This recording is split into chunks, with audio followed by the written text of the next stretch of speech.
भोजन वर्ग आणि विज्ञान उपासक माझ्या बंधू भगिनींना मी सार्थक जाधव याचा नमस्कार करतो. माझ्या विषयाला सुरुवात करतो. मुळात शाश्वत वाहतूक पर्याय. मुळात विषयाचा अर्थ करणं फार गरजेचं आहे. शाश्वत वाहतूक म्हणजे काय?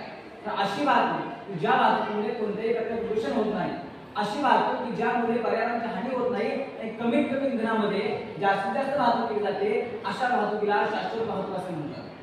तर प्रथम वाहतुकीचे अनेक प्रकार पडतात. म्हणजे रस्ते मार्गाने वाहतूक, हवाई मार्गाने वाहतूक, लोह मार्गाने वाहतूक आणि रस्ते मार्गाने वाहतूक. मुळात वाहतुकी आज उद्या आलेली संकल्पना नाही.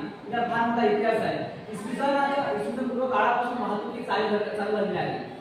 पूर्वी वाहतुकीसाठी बैलगाडी, घोडा, हत्ती अशा अनेक साधनांचा आणि प्राण्यांचा वापर केला जायचा. परंतु काळानुसार सर्व बदलत गेले. आज आपण वाहतुकीसाठी अनेक इंधनावर चालणाऱ्या वाहनांचा वापर करतो. खरं वाहतूक ही मानवाच्या ताकदीचा वापर करून केली जाते आणि तंत्रज्ञानाच्या सहाय्याने केली जाते. फक्त मानवाच्या ताकदीचा करायची म्हटली तर श्रम खूप लागतो, वेळ खूप लागतो. पण ते तंत्रज्ञानाने सोपं केलं आहे आणि तंत्रज्ञानामुळे वाहतूक ही लवकरात लवकर होते. आज जर बघायला गेलं तर आपल्या भारताची आज खूप प्रगती केली आहे. आज आपण हसत आहोत ते स्वप्न पाहत आहोत. म्हणजे इकडे आपली प्रगती दिसते, दुसरीकडे आपणच आपली अद्भुती करतो हे आपल्या लक्षात येतंय. आज मानवाच्या जीवनाचा सर्वांगीण विकास होणं काळाची गरज आहे. आज आपल्या देशाचा आर्थिक विकास होणं काळाची गरज आहे आणि त्याचबरोबर आज नैसर्गिक पर्यावरणाचे लक्ष महत्त्व देणं ही देखील आज काळाची गरज आहे. कारण वाहतूक कोणी ही तुमच्या माझ्या प्रत्येकासमोर स्थापन झालेली एक भयंकर समस्या आहे. त्याला काही थांबणं गरजेचं आहे. आज वाहतुकीमध्ये अनेक प्रकारे मोठमोठे अपघात होत आहेत. अपघाताची संख्या जर बघायला गेली तर 377 पेक्षा दिवसाला जास्त अपघात होत आहेत. आज हे कुठे थांबणं गरजेचं आहे. आज या अपघाताची संख्या वाढत जाते. कुठेतरी वाहतूक व्यवस्थेला गालबोट लागतंय. म्हणूनच आज आपण शाश्वत वाहतूक मार्गाचा अवलंब करणं आज आपल्याला काळाची गरज वाटते. त्यामुळे आपण शाश्वत वाहतूक मार्गाचा अवलंब केलाच पाहिजे. मित्र म्हणे आज जे अपघात होत आहे, आज जी पर्यावरणाची हानी होते, म्हणजे एकंदरीत गाड्यांमध्ये धुळातून प्रदूषण होत आहे, त्याचा जबाबदार कोण असेल तर तो खरोखर माणूसच असेल. आज माणूस सर्व काय करतो? आज माणूस औद्योगिकीकरण करतोय, व्यवसाय स्थापन करतोय, मोठमोठ्या इंडस्ट्री स्थापन करतोय, पण ते करत असताना पुढे तो पर्यावरणाला धोका पोहोचवतोय. आणि म्हणून आज आपण भ्रष्टाचाराचा विषय गावाला लागते. शाश्वत वाहतूक पर्याय शोधणं हे आज आपल्याला काळाची गरज पडते.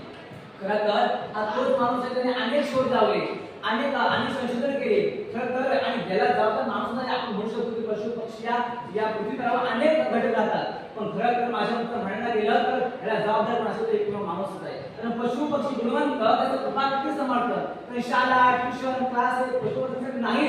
मला शिकवावं लागते, माणसालाच लागतं. आणि शिकून देखील आज माणूस शहाणा सुद्धा होत नाही, कळतंय पण वळत नाही. वळला ते आपण आणत नाही याची परिस्थिती आहे. म्हणून आज कुठे आपण शाश्वत वाहतूक मार्गाचा अवलंब करणं काळाची गरज वाटते. त्याचबरोबर म्हणायला गेलं आज आपण अनेक शोध लावले. तोच माणूस एवढा हुशार आहे ना की प्रचारामध्ये प्रचार एकाचा केला, जेवण एकाचं केलं. तोच माणसाने पाटील एकाला घेतली, मत एकाला दिलं. आणि एवढा हुशार माणूस, एवढा बुद्धिमान माणूस आज या वाहतूक व्यवस्थेमध्ये मात्र असमर्थ झाला. आणि म्हणूनच आपण वाहतूक शाश्वत वाहतूक मार्ग म्हणजे काय, शाश्वत वाहतुकीचे पर्याय कोणते हे आज त्यांना काढणं काळाची गरज पडते. आज वाहतूक म्हणजे अनेक समस्या निर्माण होत आहेत. थांबायचं म्हणतं प्रथम आपण वाहनांची वाढती संख्या थांबवली पाहिजे. त्याचबरोबर होते प्रदूषण थांबवलं पाहिजे, वाहतूक नियंत्रित ठेवली पाहिजे. त्याचबरोबर होणारे अपघात टाळण्याचा प्रयत्न केला पाहिजे. या सर्वांचे विचार करण्याचा जर उपाय असेल तर तुमचे एकमेव आहे शाश्वत वाहतूक पर्यायांचा अवलंब करणे. याविना दुसरा उपाय नाही. खरं तर मी पहिला पर्याय म्हणजे सायकल चालवणे. सायकल हा अतिशय शाश्वत वाहतूक मार्ग आहे ज्यामुळे कोणत्याही प्रकारे पर्यावरणाची हानी होत नाही, शरीराचा व्यायाम होतो. परंतु आज शोकांतिका हे की आज माणूस सायकल बाहेर दूर ठेवतो, पण आज माणसाकडे वेळ नाही. आज आपल्या जीवनाचा किती वेळ बाकी आहे, बघा किती माणसाकडे वेळ नाही, फार मोठी दुर्दशा आपली झालेली आहे. पूर्वी लोक 3-3 4 तास सिनेमा बघायचे. आज माणसाला सिनेमा नको, आज माणसाला फिल्म नको, आज माणसाला शॉर्ट फिल्म पाहिजे. ही फार मोठी शोकांतिका आहे. आज मला झटपट पाहिजे, आपला वेळ द्यायला आपल्याकडे वेळ नसतो, आपण सायकलला पर्याय दुर्लक्ष करतो. दुसरा पर्याय येतो तो म्हणजे तंत्रज्ञानाच्या सहाय्याने केलेली वाहतूक. ही वाहतूक सोयीस्कर आहे, पण कमी इंधनामध्ये कमी वेळेमध्ये जास्तीत जास्त मोठ्या प्रमाणात वाहतूक तंत्रज्ञानाच्या सहाय्याने केली जाते.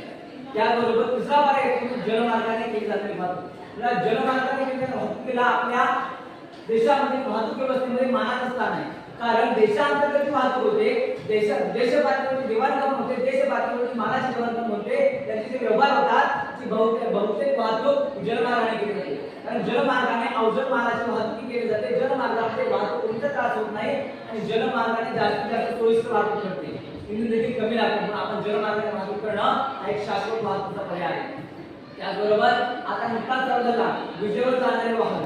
माझा असं मत आहे सर्वच वाहन भविष्यामध्ये विजेवर चालायला लागली तर कुठेतरी आपला विद्युत पुरवठा भासेल आणि पुन्हा आपण विद्युत निर्मिती करण्यासाठी पुन्हा पाण्यावर अवलंबून राहावं लागेल आणि पुन्हा कुठे आपण पर्यावरण ऱ्हास करण्याकडे वळू.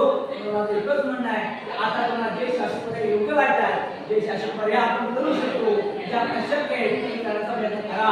कारण याला जर आपण गांभीर्याने घेतलं नाही तर आता जर आपण शाश्वत वाहतूक पर्यायांचा अवलंब करायला नाही तर भविष्यामध्ये तुम्ही आपण प्रत्येक जण तुमच्या माझ्या जीवनाची भविष्यातील आयुष्याची शाश्वती देऊ शकणार नाही हे मात्र आठवत असते.